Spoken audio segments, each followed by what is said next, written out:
Hello, Detroit and the world. Welcome to another episode of Authentically Detroit, broadcasting live from the Lower East Side here in the city, powered by the East Side Community Network and sponsored by none other than the Ford Foundation. And we're a content partner to the no longer new bridgedetroit.com because we are celebrating our 1-year anniversary today. I am Orlando Bailey. And I'm Donna Davidson. Thank you for listening in and supporting our efforts to build a platform of authentic voices for real people on the East Side of Detroit.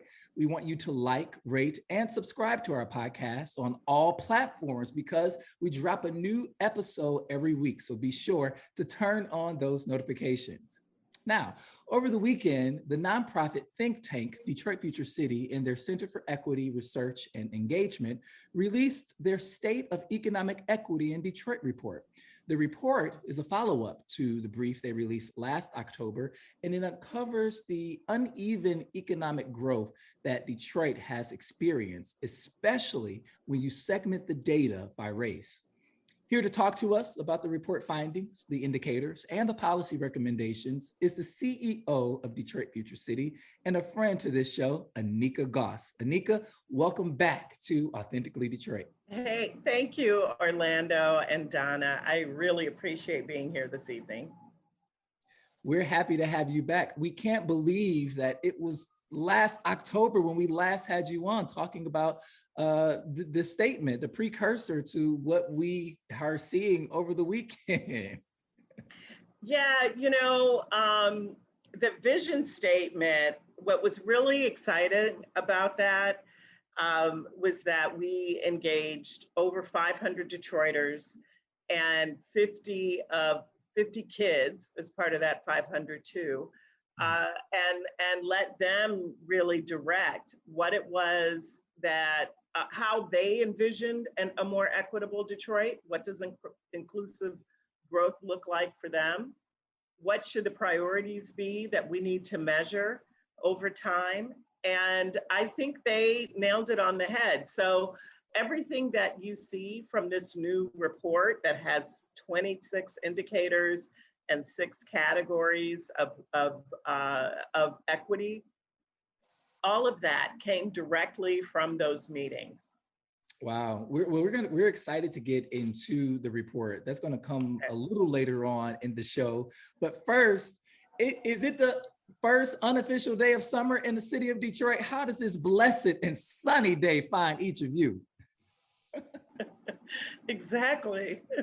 Well, I sat outside on my balcony for an hour during a meeting so I could experience summer because it's actually worse now that I'm working from home. I'm going to stop that soon. But when I work from home, I don't necessarily go outside at all during a work day. So I had to make sure I went outside and experienced it a little bit. It's beautiful out there. It's great to look outside. And I can't wait for an opportunity to actually spend some time there this week. Yeah, Anika, we're neighbors. And so did you have the opportunity to go out on the river and check it out and see? I did just a little bit. It is glorious. I went outside. I went next door to a neighbor's house and had a glass of wine on their porch before I came over. So now I'm really ready to talk about the equity report. But it was glorious. I mean, really so warm, beautiful. Yeah, I had an early meeting at the Click. All of my Detroiters know what the Click is. Yeah. Had some pancakes from the Click with a colleague from the Rocket family of companies. And I was leaving the Click early this morning and I was like, I'm going to go to the water because the sun was out and it was bright and it was early. And so I stood at the water for about 10 minutes early this morning, a little bit before 9 o'clock. And then I took a walk for lunch with my aunt and cousin along the river. It's just glorious out today. And so I'm happy. I've needed this influx of vitamin D. Yeah, sure. And it's just the beginning. I can't wait. Nothing like the Detroit summer, right, Donna? Not at all. Not at all. In the office, Donna. We going back. Let's go back. Well, I was there all last week. This week was really busy. Let's just face it. Yesterday was tax day, and some of us had that taken care of a long time ago, and there were others. I think I sent Orlando a Donna, text. don't put my business out in the street like that. Yeah, okay. Yeah, so none of what I was about to say is true. But I did that. And then, so I stayed, I had a lot of meetings. I had back to back meetings, and I wasn't done. And then this morning, back to back meetings. So in order for me to get to the office, I don't get breaks anymore. There used to be a time in your schedule where you had transition times. And now if there is 15 minutes, there's no grace between meetings, and I have to figure out. Now I have this online scheduling called Bookable or something like that through Doodle, where people can schedule themselves in. And oh no, it's great, because when people ask me what time I'm available to meet, I just send them a link and I'm done. Because it's a real pet peeve of mine having to try to find times to meet. I know that sounds silly, but I need a secretary, and I don't have one. And so I have Bookable, but I need to work with in that nonprofit life. We don't get and secretaries in this nonprofit life. I got to automate whatever I can, but it's the automation has made my life miserable. But anyway, I'm looking forward to being back in the office. We're opening up. I think about 12 or 13 of us are coming back to work in June 1st. And I'm super excited. Yeah.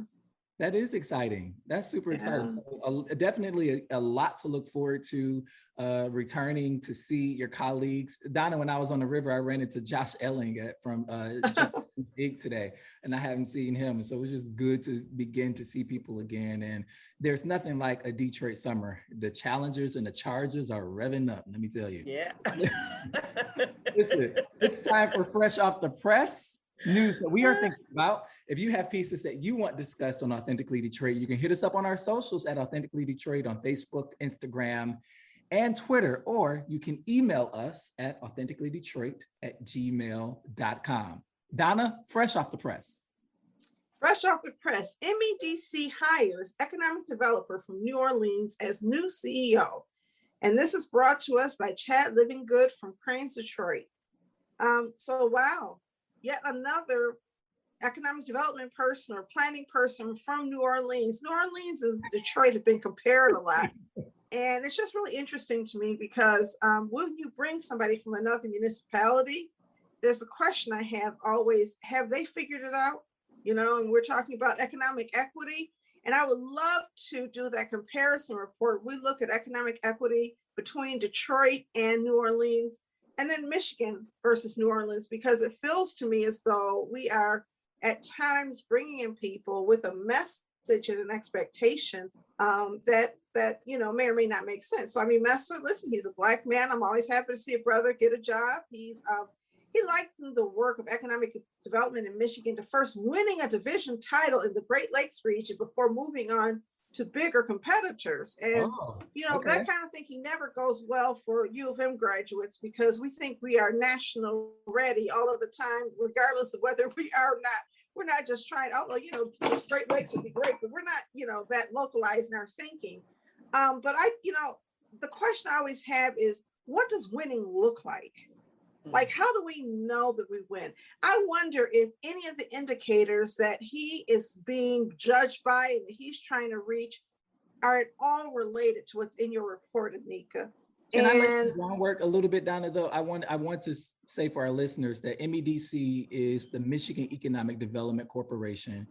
And the new hire as the head of the Michigan Economic Development Corporation, his name is Quentin Messer Jr., right? Oh, yes. And his hiring concludes a 9-month national search. Go ahead, Donna. Right. Sorry for that. Thank you for bringing those facts to the table.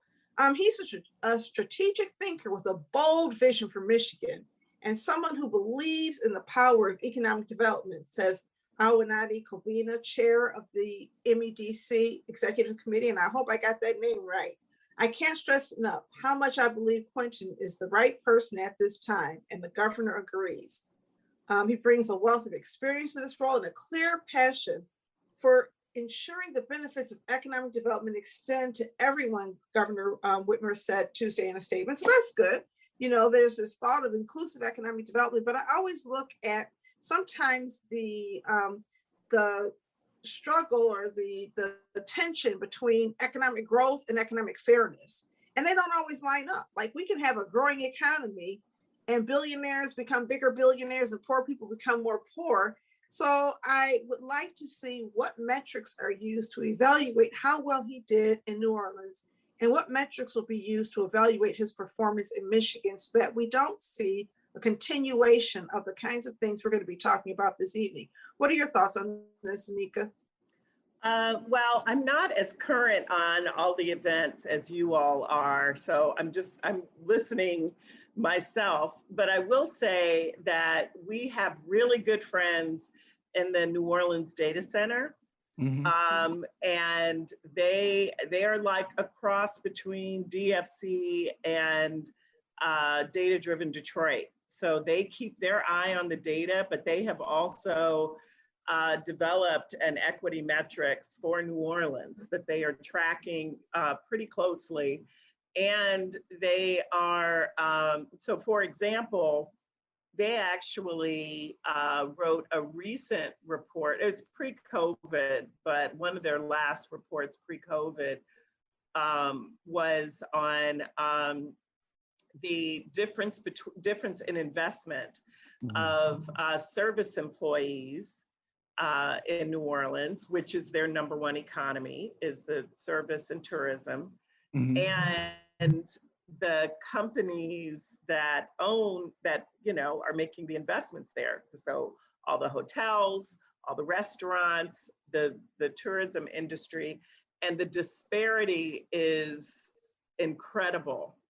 So it's worth paying attention to. And so if you're interested, I think they would be perfect on your show. And I'm sure, they're also really supportive and engaging. And, New Orleans they're very protective of their people. So I'm sure they have nothing but good things to say about Mr. Messer. But I think we can probably get to some of these data points fairly quickly. And I also think you're right, Donna, that we need to pay attention and really set some standards for what we expect from our state agencies, even when they have the best of intentions, and really begin to set paths and goals ourselves for what investment looks like from the state and the federal government. You want to know what's interesting, looking at the Detroit Future City Report, and even thinking about our conversation with Kim Trent, Donna.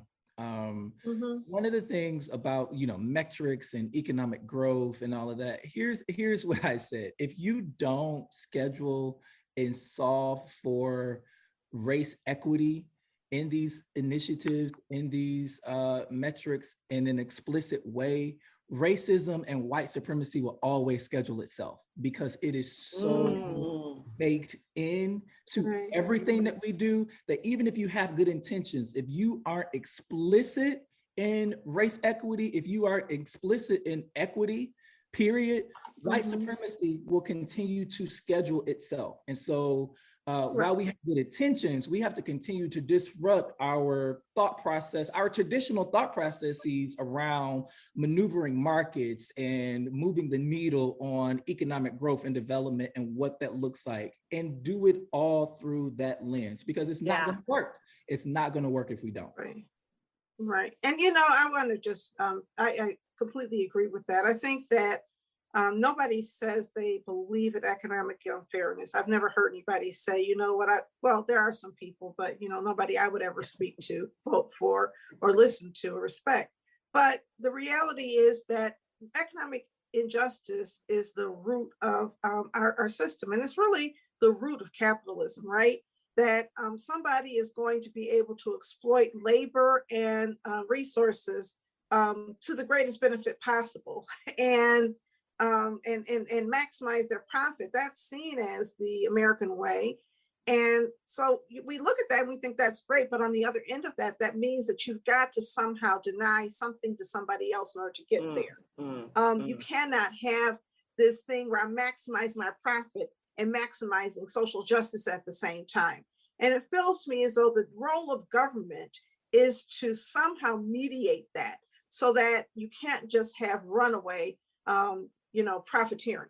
You've got to have controls on that. And those controls exist not just for the purpose of economic fairness, and that's certainly something that we should all be looking at, but also the sustainability, environmental justice. When we poison one part of the nation because we can, and because it's easier to poison than to dispose of something more easily, or to produce something without producing those poisons, you're still creating harm. And that harm is not just to the people who are living in direct proximity, but to all of us. So I'm hoping that there's an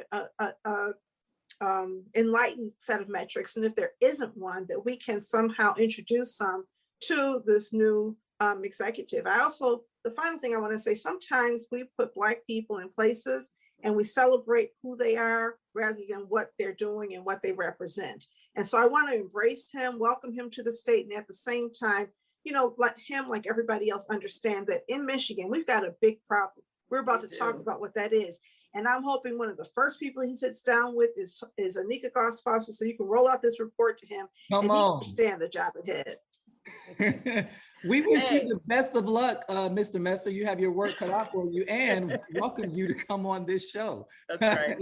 That's right. I think, so if you want to talk about what does MEDC invest in?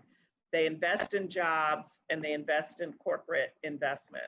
And there are few, and I mean, they do other things too, but those are some of the primary goals of MEDC, is how they direct resources to advance and stimulate local economies. And what we found in this report is that there are a lot of problems, things that we can do, right, in Southeast Michigan, things that are changeable. Like one of the things, we start the report actually, and just to give you some framing. Is this okay now if I jump in? Let's wrap this up. Yep, let's go ahead. Let me introduce that segment. We can do away with our second story. Listen, if you have stories that you want covered on Authentically Detroit, be sure to email us at Authentically Detroit on Facebook, Instagram, and Twitter. Anika, please go ahead and begin to lay the groundwork for what you were trying to solve for in the report. Yeah, so here's what we're trying to frame. So the report, the State of Economic Equity in Detroit, is a pre-COVID framing, right? All of the data is pre-COVID. And why is that important? That's important because when we get the post-COVID data, the 2020 data, the 2021 data, we're going to be shocked at what those numbers look like. But if we understand what the numbers look like pre-COVID, especially for Black people, and especially for Brown people, Latino people all over the state, but in particular in Southeast Michigan, we will be really, really clear as to what we should be expecting, right? And so we start the report with what the region looks like. The Southeast Michigan, the 11 county region, is stronger than most major cities across the country, major regions across the country. It's growing. It was growing faster than ever, whereas Detroit's growth generally was declining, okay?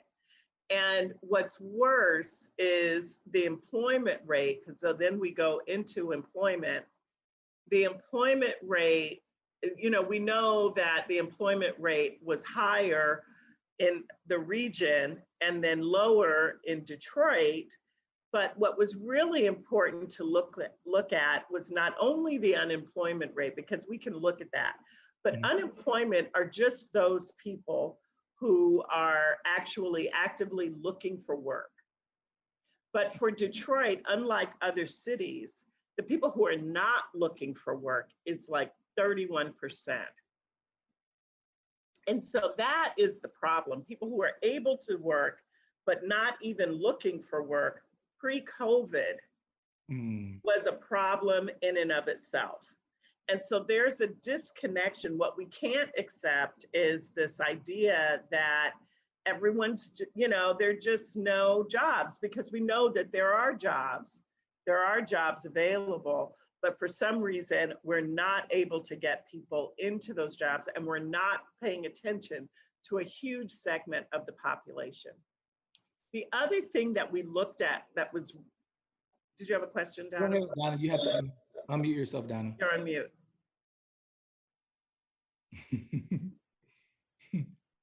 Oh boy. No, I did have something I wanted to say about that briefly. And I want to go back to something. I want to move forward talking about the jobs and the for some reason. But before we even get there, I do want to talk about MDEC and the role MDEC plays in helping select sites and locations for where they invest. The fact that they provide tax incentives.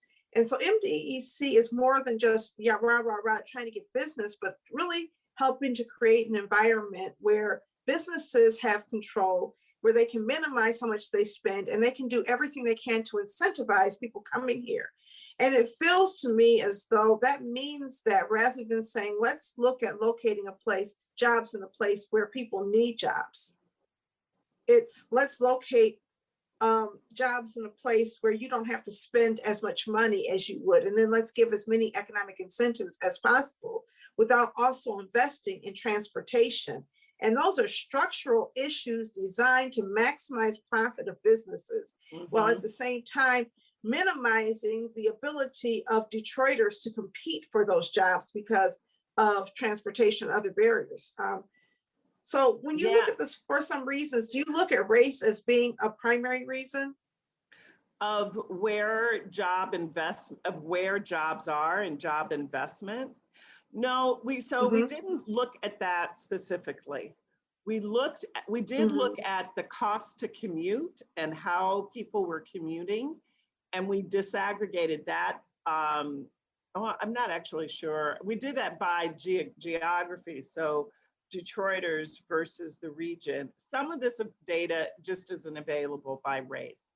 So you have to be really clear about that. And there's one thing that we want people to rely on for DFC is that our data is accurate. So if we can't find it regarding race, if we can't disaggregate it by race, it means it's either not available or it's not reliable.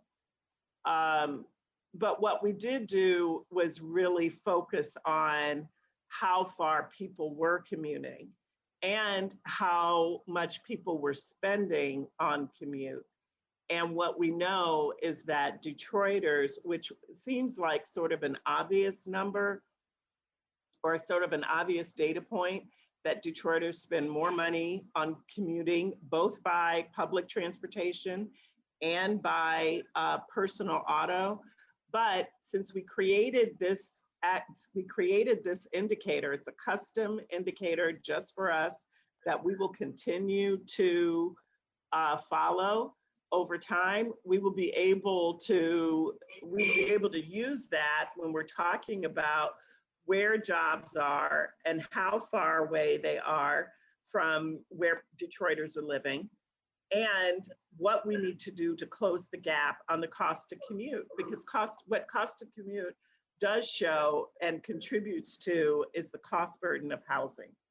And that, I think, is really is not a bigger issue, because I think what you're saying is really, really important, but it is a significant issue for how we determine where and access to the jobs that are available.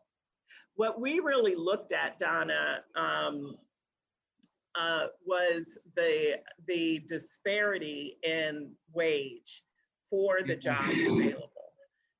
And that to us was really, really problematic. So whether it was an hourly rate without a college degree or the hourly rate with a college degree, the disparity is almost double. Not almost, it's more than double. It's $17 an hour if you don't have, for the average Detroiter, if you don't have a college degree. And it's $32 an hour if you do have a college degree. And if you're Black, it's $26 an hour, right? If you're a woman, if you're a white male, it's $39 an hour if you have a degree. And if you're a woman, regardless of your race, it's about $28 an hour. It's $9 difference. And so that woman— Well, that would suggest to me, though, that would suggest to me that Detroiters are being paid more than a living wage. We call a living wage, and we don't really need to do anything around wage adjustment here. If people without college degrees are making on average $17 an hour, and it feels like that's not what I'm seeing in the local job market. So I'm trying to understand the disparities. Yeah, so 17, what we're saying is $17 an hour is not a decent wage. Well, I'm not going to disagree with that, but I'm just, are you saying that Detroiters earn on average $17 an hour? No, well, I'm saying without a high school degree, yes. So you're saying that I would, so if $17 those are those that are working, because remember, a third of the city is not the average. Working. So what about the people who work in places where there's so many places where people are earning $12 an hour, $8 an hour, $10 an hour, who are earning a lot less, who are working full time? Seems like we have a lot of those people. Where are we at all tracking them, or are they getting lost in the analysis? Well, I don't think they're getting lost in the analysis, but you would take it by the average wage. I'm trying to pull up the actual report so I can show you a little bit better. But I think what you're finding is, because we also really looked at part-time jobs versus full-time jobs in Detroit. But I also think, Donna, what we really need to do, we need for people to be making a middle wage should be considered $18 or more. $18 to $19. And what we're accepting is that $15 is a good salary. And we're touting that. And you're making either more or less. Yeah, and we're touting that. Like, I guess I would like to— It's not enough to live on. I'm not going to disagree with that. I think that $35,000 a year, which is that $17 an hour, seems like it's higher than many working people who I know. And maybe I just don't know enough people without high school diplomas. I think that for some people, even getting to 15 is really, really hard. And so I think that there's pockets of people who are still earning minimum wage of something like $9.75 an hour in our community. And that's a good number of people who are working. And so many people seem to be discouraged from even participating in the workforce because of the wages that they can earn. And we have very low workforce participation in Detroit in comparison to other areas, wouldn't you say? Orlando, definitely. You're asking Orlando. No, Orlando, I thought he was talking and he was muted. I just wasn't sure if he was meaning to talk to us. The question, yeah. Go ahead, Anika.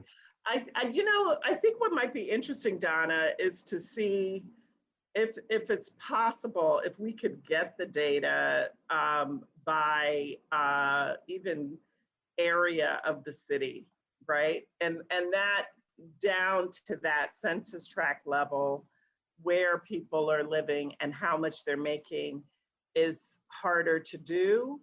I think what we know is that people are not making enough in Detroit. And I would agree, because that level of cost burden. So if you're the number of people that are making $10,000 or less, which is, now we're looking at well below poverty level, and still being 30% to 50% cost burden, it's way too many people that are living in Detroit, right?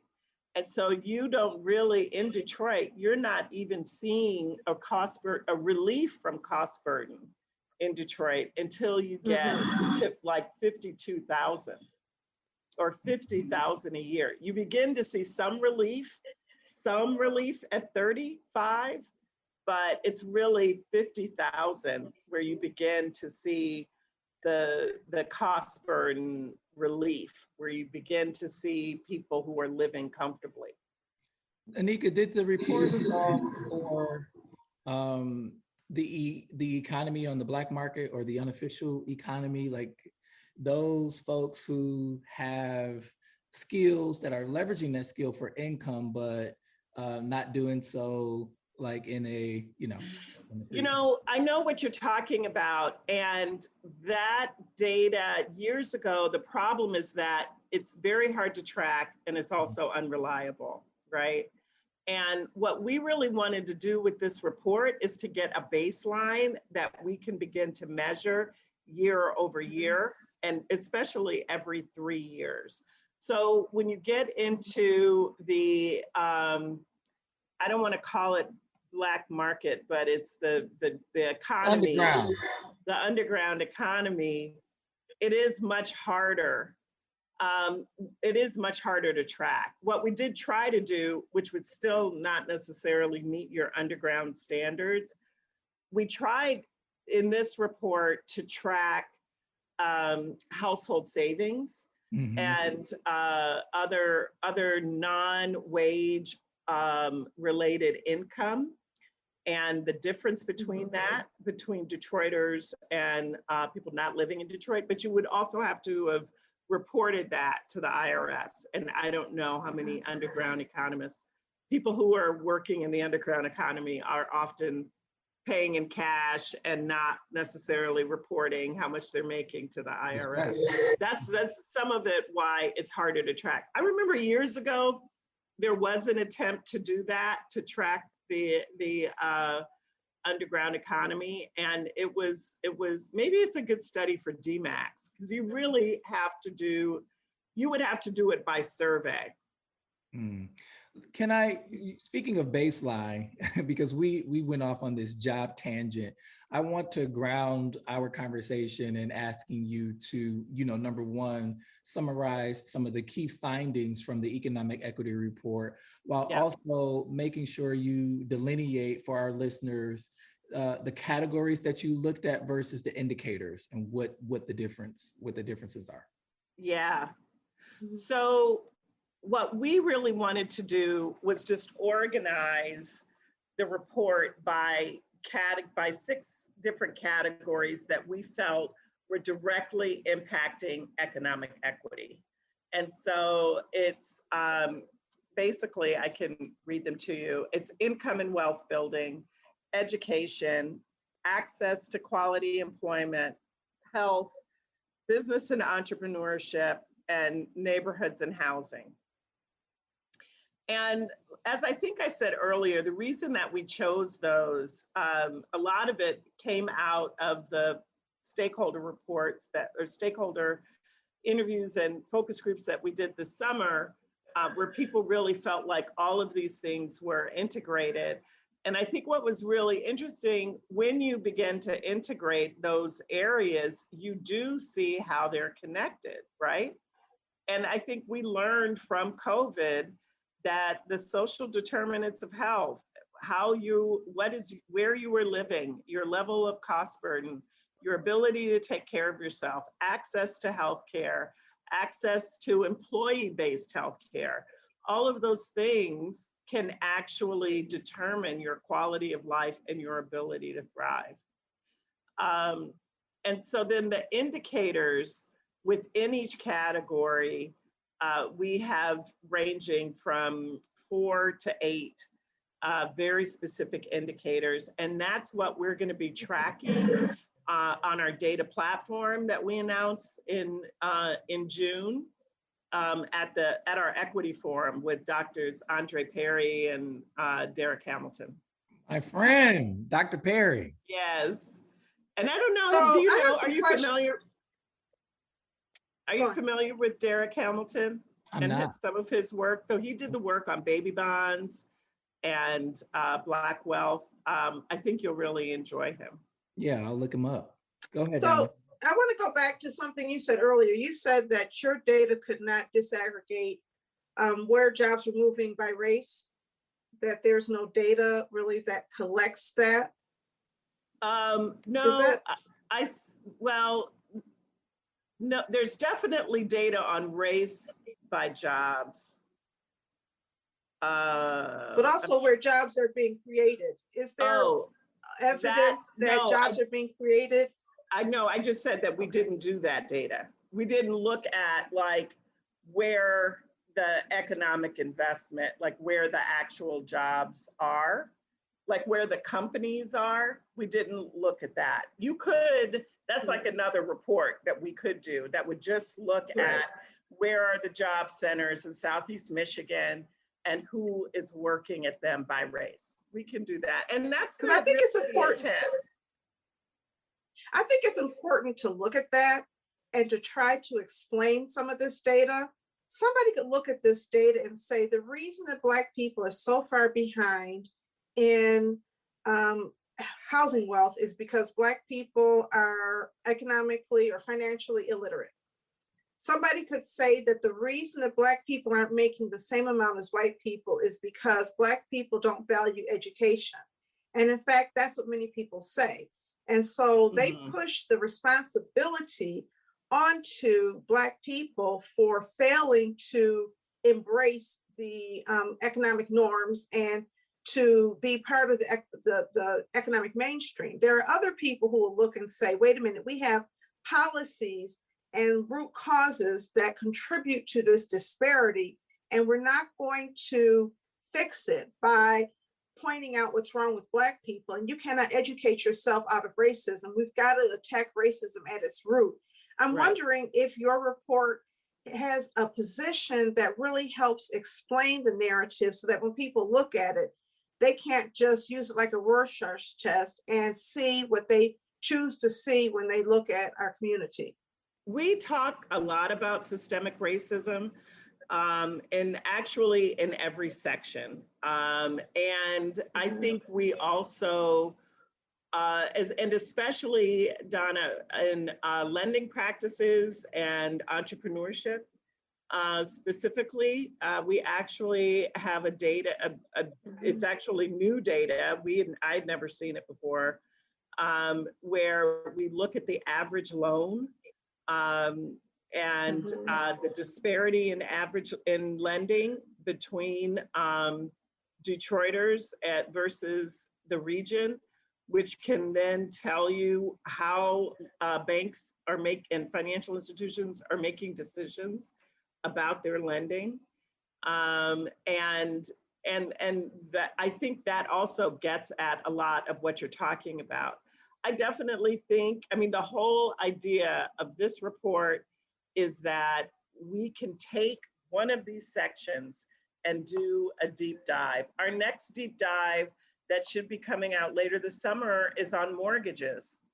We want to be able to understand, now that we know that there is a significant disparity in lending practices, we also want to know how that affects in mortgages and where people live. Because you could say the same thing that, you know, the Black home ownership rate is significantly lower for Black people more than any other group, whites or Hispanics. Right. And it would be easy to say, well, Black people don't have good credit. And only poor Black people live in Detroit, clearly, because 54% of middle-class African Americans live outside the city now. But what we also know, and what we are going to explore this summer, is what that mortgage rate looks like for Detroiters, for Black Detroiters, and Hispanic Detroiters, because I think that there's probably something to say about alternative financing for homeownership in other ethnic communities that we're not using in Black communities. Well, and there's also like practices, right? So I talked to this woman today, this younger woman who moved to Detroit from another state. I'm not going to say where.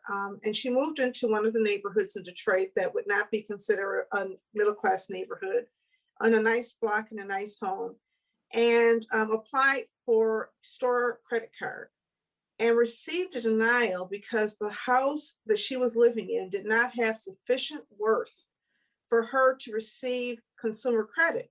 Now, her income is good enough and her credit score is good enough. But, you know, she's trying to research whether or not that's legal. And I know that there are factors that we don't know about that people take into account that help differentiate why some Black people were given bad mortgages and other ones were given predatory mortgages and other ones are given conventional mortgages, even though they had the same income and credit history.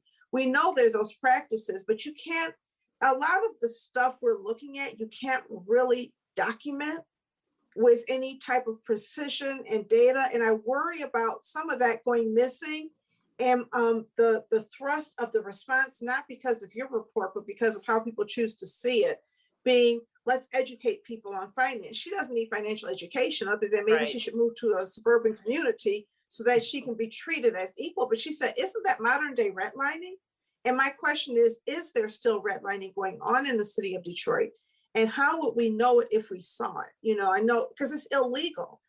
And so nobody's going to say this is what we're doing, but people have experiences. And I'm wondering how we can sort of reinforce this narrative that, yes, we do need to improve people's credit and do financial education, but we also have to change the way systems treat us so that we can at least be treated equally to other people like us.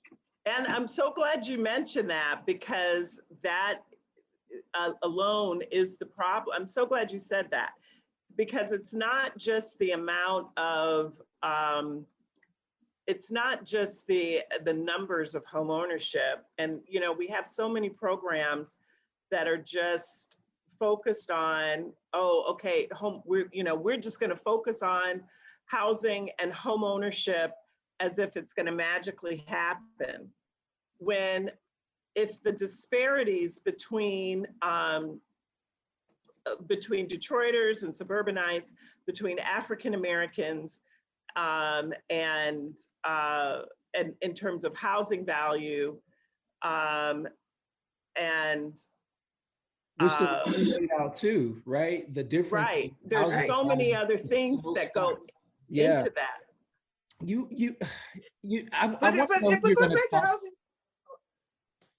I was just going to say to Anika, I want to know who you're going to talk to about mortgages, because as a young person, like in pre-approval, in the market looking, I am completely priced out of being able to adequately compete in the markets that are budding in these neighborhoods, in the neighborhood that I even grew up in, to purchase a home. Like, it is, I really don't know.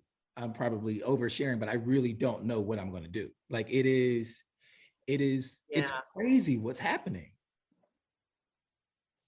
And, you know, what's really interesting is that the difference in mortgages and values and home ownership rates across the city, because there's still whole sections of the city where there's no comparables, where there's not been any homes sold in years. But are those the neighborhoods that you necessarily want to live in? Somebody's got to live over there. We got to do something, right? So I'm looking forward to that. That's actually coming this summer. We're going to be partnering with, we will.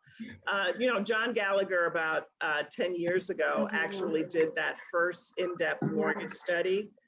And so he's going to be working with us again to be able to really do that hard-hitting analysis about where the banks are actually doing mortgages or not. We got a question live from I'm sorry, Donna, from our Instagram Live from Chase Cantrell, who's watching and listening on Instagram Live. He asked, in lieu of your last comment, Anika, what are our CDFIs doing? If banks won't lend, who's filling the gap? Right. Oh, okay. I mean, I think that it's a tough call, you know, because there isn't a lot of space to move right now, I think. And the CDFIs, that the pressure that's being put on the CDFIs from the banks is that, well, they're a CDFI, they're a nonprofit, they should be able to do it on one hand. On the other hand, they're also saying to the CDFIs, you can only take so much risk in the amount of loans that you're giving. And so part of what we need to be able to do is to say the risk, what you're defining and how you're defining risk is drenched in systemic racism. It's drenched in old redlining and those old bad FHA practices. And I think that's where we need to really be able to push hard. Yeah. I'm trying to work with one CDFI, and I'm cautiously optimistic about the conversations that we're having where they're not looking at appraisals. But I think that there's also got to be a role for community development to serve as an intermediary, so that if the risk is undertaken by the community development organization, we don't necessarily have to try to put poor people in the mortgage business. I know that everybody owning their homes and people having their own mortgage has been construed and certainly marketed by banks as the American dream. But having a mortgage did not work for us when we were selling them in the early 2000s, did not work for us. In fact, it caused a lot of loss. So maybe we need to look at other mechanisms for ownership. And, one of the things I'm really interested in, as you know, is pursuing some type of contract sales between nonprofits that are reputable to people in homes that allow them to bypass banking kinds of systems. But the other thing that I just wanted to bring back, this issue of housing values and that disparity. Yeah. Because it was such a shock to me when I heard that somebody actually received it, and she's going to send me a letter. Very, very reputable person who told me this today.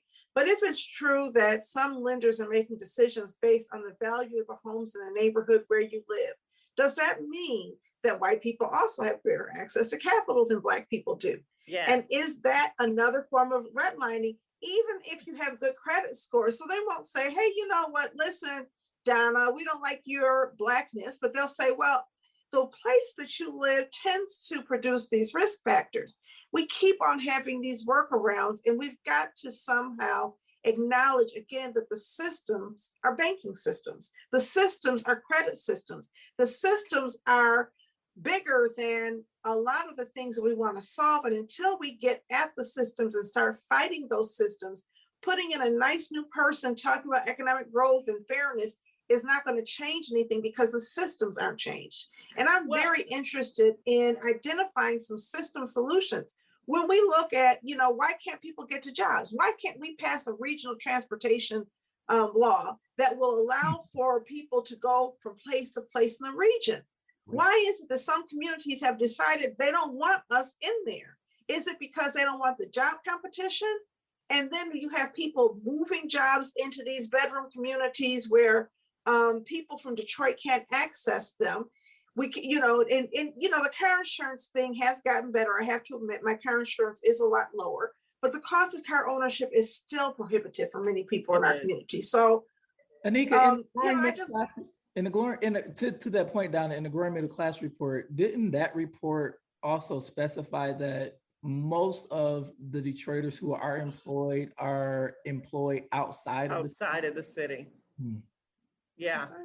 Yeah. Because that's where jobs are created. There should be incentives for creating jobs here. The start is that most of the region comes here for work. So what we also know, part of Detroit's, this disparity in wages between white Detroiters and Black Detroiters is because the fastest growing industry in Detroit is the financial sector. It's what's happening downtown. And so, but Black Detroiters are not being hired for those jobs, which is something that we talked about in the Black Middle Class report, that we are missing. I feel like the Black Middle Class report was actually the precursor to a lot of what we said in this equity report, especially in that neighborhood section. So the neighborhoods that we lost, the middle class neighborhoods that we lost, the middle class neighborhoods that we gained, that I tell you, worries me. Well, let me set this part up with the question so that you can talk about it. Okay. I want to talk about the loss of the middle class neighborhoods in Detroit over the span of the last 10 years, which the report specifies, and the popping up of new middle class neighborhoods. Looking at that map, it's absolutely polarizing. What we can conclude is that white folks are more likely to reside in, these middle class neighborhoods, especially the new ones. Number one, where are the Black middle class families? The other thing that I see is in most of the new middle class neighborhoods, they happen to also be strategic investment areas on part of the city. What's happening? Right. Everything that you think is happening is what's happening. I mean, what we know that hasn't changed in 3 years is that 73% of white middle class households want to live in middle class neighborhoods, and only 23% of Black middle class households and 24% of Hispanic middle class households want to live in those, or choosing to live in middle class or have neighborhoods in Detroit. access. Orlando just said he does not have access to the neighborhood he grew up in. And so somehow my access to a mortgage may be masked as my choice, which is how segregation works. Segregation is treated as if it's a choice, and it's not. But when you also have the mayor of this city not only using city resources and steering city resources to places that are middle class, i.e. increasingly white for the most part, but also steering private investment or private sector resources to those neighborhoods, is the city contributing to racial segregation and injustice through those policies? So maybe, I think that there's also, what we're also seeing though, are Black middle class households moving to the suburbs. The number is now up to 54%. And so middle class, some of our suburbs are actually becoming more welcoming in these neighborhoods than even in Detroit. I mean, so part of the thing, I don't, and maybe I'm being Pollyannish about this, but I really think it's not an intentional, it's not an intentional strategy to control the movement of Black people. I really think that it's more of unintentional development practices. Let's put money in the places that we think are growing, and they will grow, right? And isn't that always true with racism? The kind of development that they are putting in there is also not conducive for families, which is also the biggest problem, right? So these 1 and 2 bedroom unit rentals, because what's also gone up is white home ownership in Detroit has decreased, and white renters, there are now more white renters in Detroit than there used to be, because the neighborhoods that are going up, there's more rental housing in downtown, in West Village, in Midtown. And so that's just where they're building it. And so they weren't even thinking about, this is the impact this is going to have on the city as a whole. And so if we have an opportunity now, exactly, if we have an opportunity now to say, cut it out, and the state, if the state is going to get involved, they have to be, this is where they get involved. Because what the city will say is, well, we're only using the tools that we have available. We don't have a bunch of tools available to build single family homes where we can attract families. We only have multifamily. We didn't have transformational brownfields credits. We didn't have transformational brownfields. Can you hear me?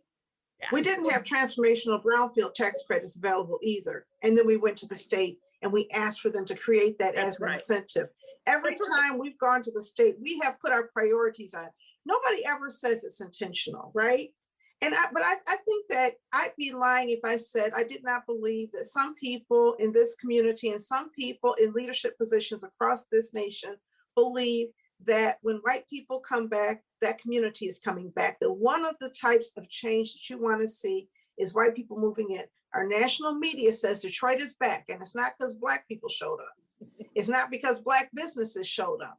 And so I think that people have unintentional I don't think people are saying, let me push Black people out. But I do believe that there are people who believe that by diversifying the city and increasing the white population, that you are going to stabilize and grow the city. And again, it depends on the metrics you're measuring. And the other thing is that, when people were blockbusting, they weren't saying, don't live next to Black people because they smell or whatever. That's not the only thing they were saying. They were saying, if you don't move and sell your house now, you will lose value. The fight against Negro invasions was fought on the basis of economic value.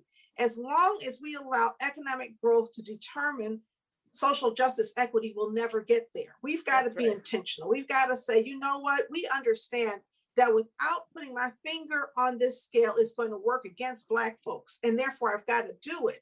And my question is this the first time anybody has pointed out to the mayor or to the administration that there is an inequitable outcome? Because I certainly said it, and I know others have too. And I think that we also have to give credit to the mayor's people in seeing things but beyond the mayor, because let's move beyond him, right? Let's move beyond the politicians. The financialization of the city means that the city is beholden to bond markets, to bond investors, to trying to be credit worthy, to trying to meet Standards and Poor's definition of credit worthy so that you can get a low bond rating so that your borrowing costs less. And somehow all of that, meaning that the financial systems are driving social policy to some extent in our city. And then you have politicians who are making decisions based on that policy, based on state policy, based on these limitations. It feels as though it's structural bigger than the people who are elected in office, and they become the custodians of policies, even if they disagree with it. It's kind of hard to push against it. Can you go to the mayor and say, hey, Mr. Mayor, yeah, it has let's to be not focus on economic growth. Let's focus on Black people aren't getting their fair shake. Well, I think we should focus on economic growth, but with the people that are here. We need to grow. The economic growth that needs to happen is with the 78% of Black people that are already here. All right. I hear you. Businesses, in jobs, in housing, all of it. And what we've shown is that it's possible. In 1 year, infant mortality went down 5 percentage points. We had to hold up the report because our data, what we thought it was 2018 was the most recent data. And we thought, oh, okay, we've got this number. And it was at 17%.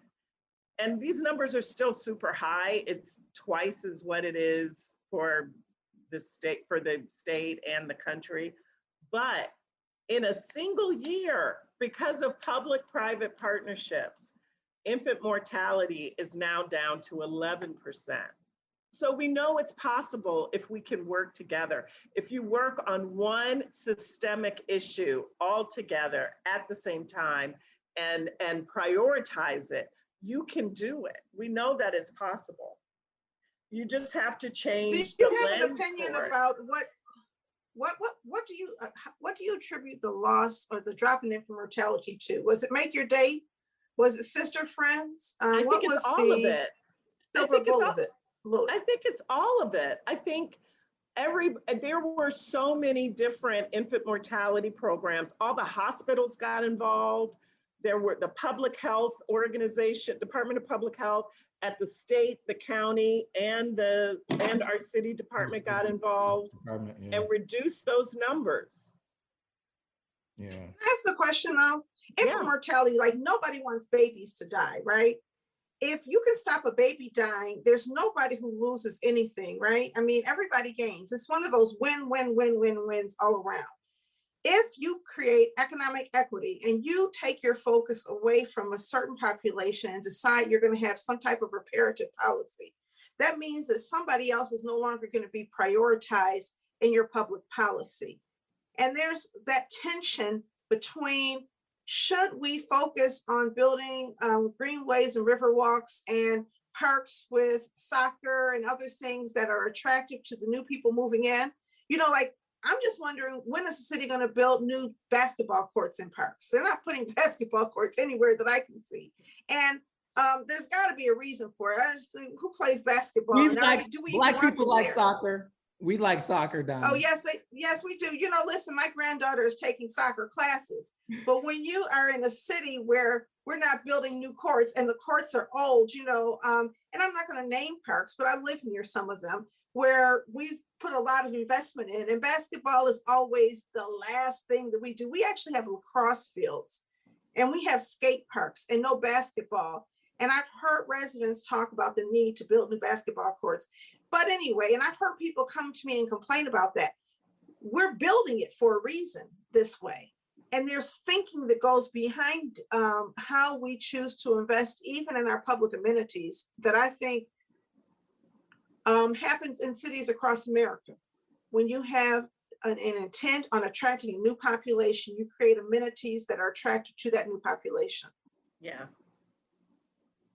And so I think that if you're really talking about economic justice, somebody else is not going to have their priorities elevated over the priorities of other people. Well, when you talk about equity, somebody's going to have to give up something, and that's the tension point. Nobody would want to give up. Power doesn't want to give up power for equity. It wants to be beholden to its power, and that's why it has to be enshrined in policy.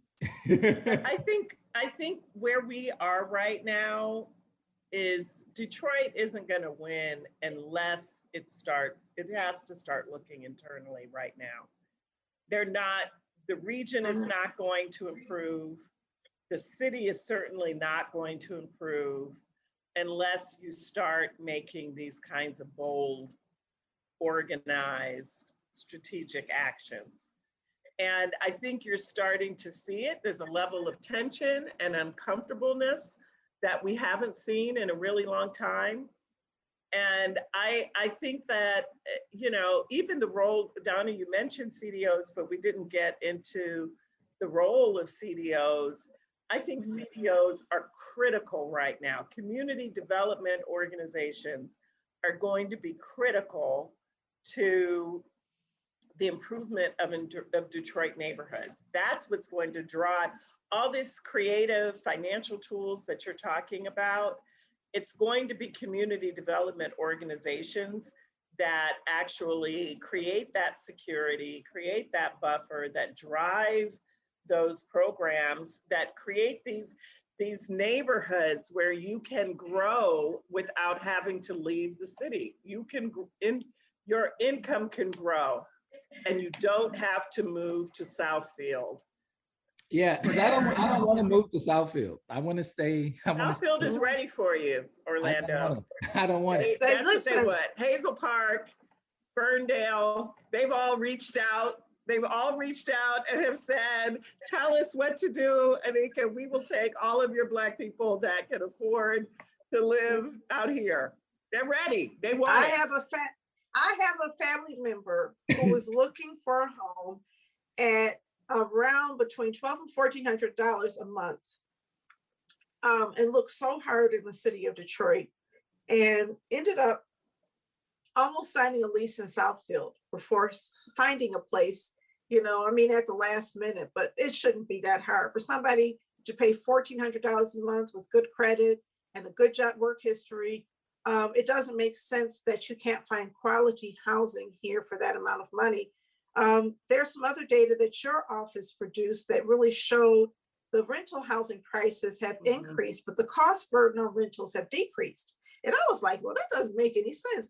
Cost burdens are going down till you realize that the renting population has really been transformed over these past few years. And the folks who are renting, as you pointed out, are young white people moving here or snowbirds moving here and taking up space. And they're not cost burden because they can afford it. We are pricing out people. And it's interesting to me. A couple things come to mind. One is when you stake your claim on population growth, you haven't had it. And that's largely because some people can't afford to stay here. That's one thing that springs to mind. The next thing that springs to mind is the census and the continued clarion call that if you don't fill out the census, the city is going to lose money.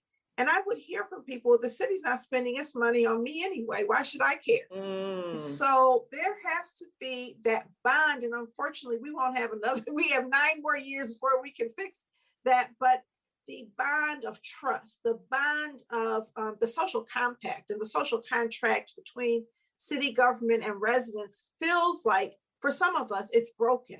One of the things I always like to point out is that the property tax rate does not vary based on where you live, but the willingness of government to invest in where you live varies based on where you live. Wow. So why should I pay the exact same property taxes as you, and the city's fixing your sidewalks and tearing down your trees and willing to ask investors to come in and fix up your neighborhood? Then I should get a tax break, right? But no, instead, in many instances, in way too many instances, the city is also subsidizing through tax breaks. Almost all of the housing is being built, not just affordable housing, all of the housing. Get some type of tax incentive or land incentive in order to happen. And so it's not as though the city's not putting its money somewhere. The question is it putting it in the right place? And the final thing I want to say is that there's vacancies.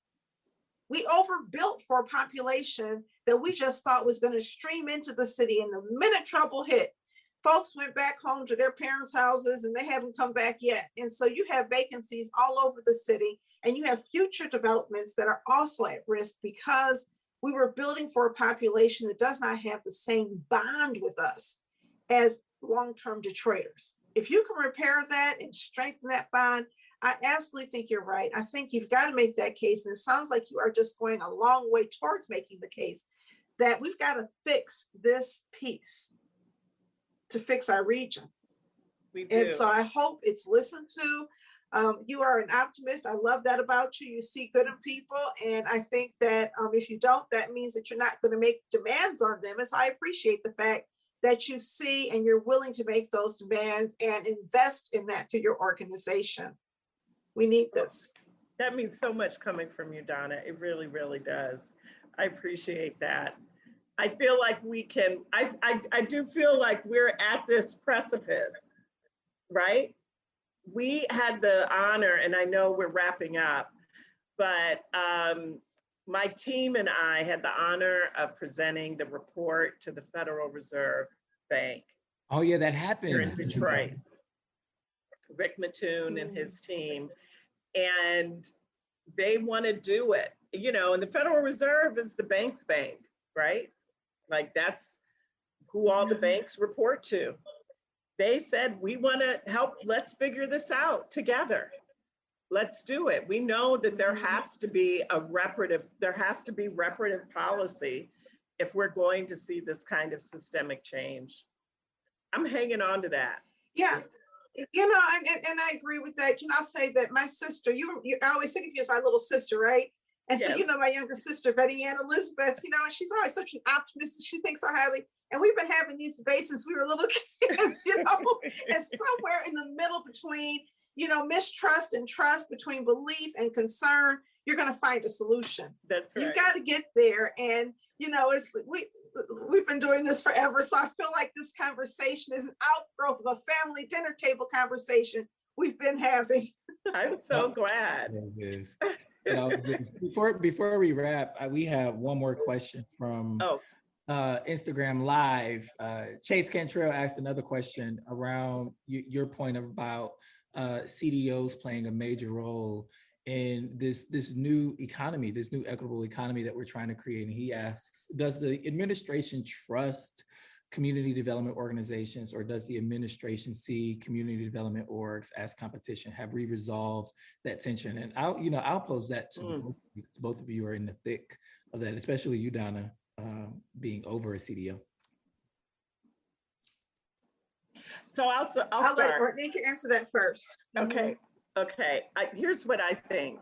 I think that there was a time when the planning department, this was very early in the administration, had a narrative that CDOs did not have the capacity to do development work. And the only way to get things done was through private development.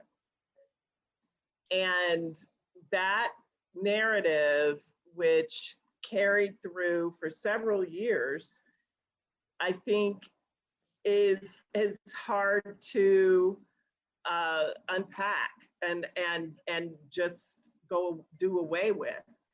And what I think now, because I think there's hurt feelings, right? If somebody is telling you that your industry doesn't have the capacity to do what it's designed to do, there's a level of trust that's there.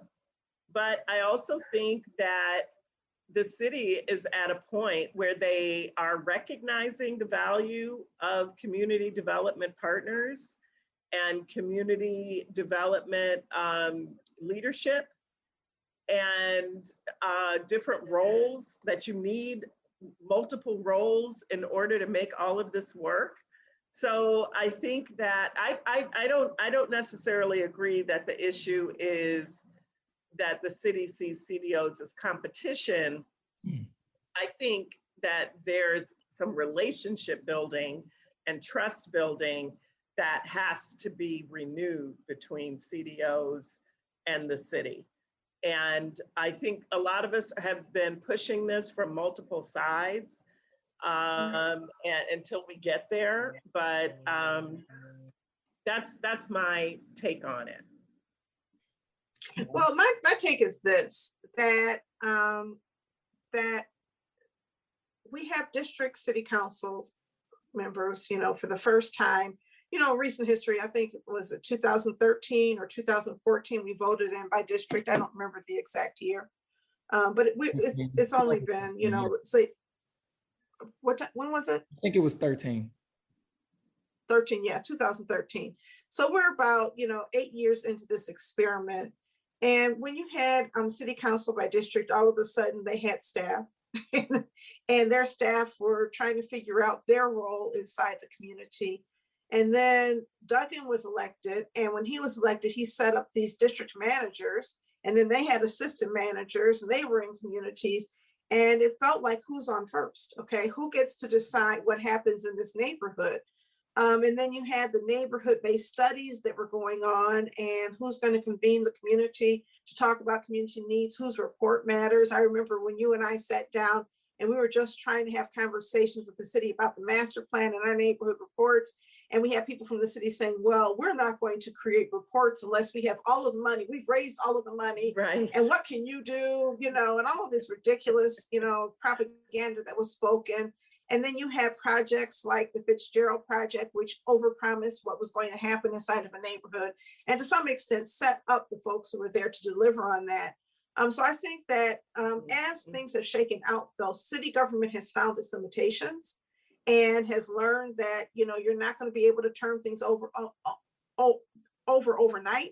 And the other thing is that the community development sector has become so much more creative, so much more collaborative, so much more intentional about how we do work. And so we are a better sector than we were 10 years ago. I'm certain of it. I mean, I was in community development and you were. The way that people come up with ideas and solve problems, and the engagement of residents in the process. We have initiatives like the Detroit Residents First Fund, and you have initiatives like Building the Engine for Community Development in Detroit. See, that has changed. And so I think we are much more formidable as an industry. Try overlooking us now, right? Right. When you come into our neighborhoods, chances are we got the folks, okay? So you have to somehow figure that one out in order to make it happen. And then the final thing I want to say is that the sector is changing. And those of us who are longtime community development activists have to understand that building community development is community development. It's not your traditional CDO community development, but what Chase is doing on McNichols, I always want to call it 6 Mile on McNichols, is community development. It is really changing the face of that neighborhood. It's nonprofit, it's done differently. And so we have so much innovation. I really think millennials are so innovative, and they're pushing us to think about our work differently. You're welcome. I'm so proud to be a member of this sector and to work with the people that we are. And so I think that we can't be overlooked. I want to shout out the foundation community. The foundation community really said, we're going to invest in community development anyway. Yeah. There was a person who used to work for the city who told me that they controlled all of the foundation spending, and the foundations would not spend money in any neighborhoods and on anybody unless this person gave them permission and directed them there. And at that point, the foundations doubled down and spent more money and more money. The Community Development Fund has grown. There used to be 21 community development organizations supported through this fund. Now it's probably up to 25, including those who come to our meetings. The Detroit 21 is kind of like the Big 10. You just keep the old name because you don't want to change it, but the Big 10 has more than 10, you know what I'm saying? So I think it's all of that. I think our sector has grown. We're closer to foundations, and even some of the CDFIs are really trying to figure out how they can be more impactful in our community. So now I'm sounding optimistic like Anika, but my optimism does not come from, it doesn't come from my belief necessarily in the political forces, but in the power of the people who are in our community to really challenge their hold on power. That puts a tremendous. And Detroit Future Cities is another force, right? Detroit Future Cities is producing data, is helping us think. And so we're not just arguing opinions, but we actually can back them up with something and keeping us this shared growth so that we are a learning community of developers. Yes. That puts a great button on this conversation. Thank you. We want to let you know that you can check out the Detroit Future City, the State of Economic Equity in Detroit report. Just head on over to DetroitFutureCity.com. We'll also drop it in the link of this podcast. Really want to thank Anika Goss for hanging out with us today. That's my shout out. Actually, I want to shout out both Davidson and Anika Goss. Let me tell you what just happened. This was a masterclass, right? For somebody like me and for some of the folks that are listening in on Instagram. Like, I have all my questions and I have my outlook from my little 10 years in the sector, but the deep history that you all have at the front of your minds, and the way that you interpret work, the way that you interpret data, coupled with your lived experience as a Detroiter and your lived experience as a professional within the community development sector for years on end, is absolutely masterful. It was masterful listening to the both of you debate these data sets and go back and forth and affirm it. What a time. I cannot wait for people to listen to this podcast. So shout out to two amazing Black women that I look up to, Anika Goss and Donna Davidson. Shout out to Orlando. Thank you so much. This has been so much fun. I really appreciate it. Yeah. I have to feed my daughter. Yes. Well, can I just shout out Bridge Detroit? I just want to shout out Bridge Detroit. Heads off to Bridge Detroit. Listen, 9 times out of 10, I have a Bridge Detroit article I want to bring, because Bridge Detroit is bringing the kind of news I need to read. They publish the stories to answer the questions. And so, being an information junkie like I am, being part of Bridge Detroit on the advisory committee or whatever it is, I'm just so proud to be part of it. I'm proud to contribute to the work. I'm proud of the fact that Orlando Bailey was raised up at ECN and is now at Bridge Detroit, even though he still works at ECN. So we have to figure that one out. And still works with us on Authentically Detroit. And Anika, I'm just so excited by the work. I just feel as though when people talk about Detroit Future City, they have no idea what you've done between when you got there and now. We started almost at the same time ago in 2016. You may have gotten there in late 2015, but we walked in our doors at the same time, and Good. there was this need to reinvent our organizations. ECN had done a great job laying the groundwork, and I think the Detroit Future Cities have really created this big footprint, but it was not clear what the role of Detroit Future Cities was going to be. Is it going to be to facilitate gentrification or equity? And you have made it very clear that you're about equity, and done so with all the optimism intact and a great staff team. So thank you for joining us once again, and for just being available. You are phenomenally Black. That's what's on your t-shirt. So I want to call that out. And yes, I love the shirt. Feed your daughter. Yes. Have a good one, guys. Thank you so much for listening. So much. Catch the wave, everybody.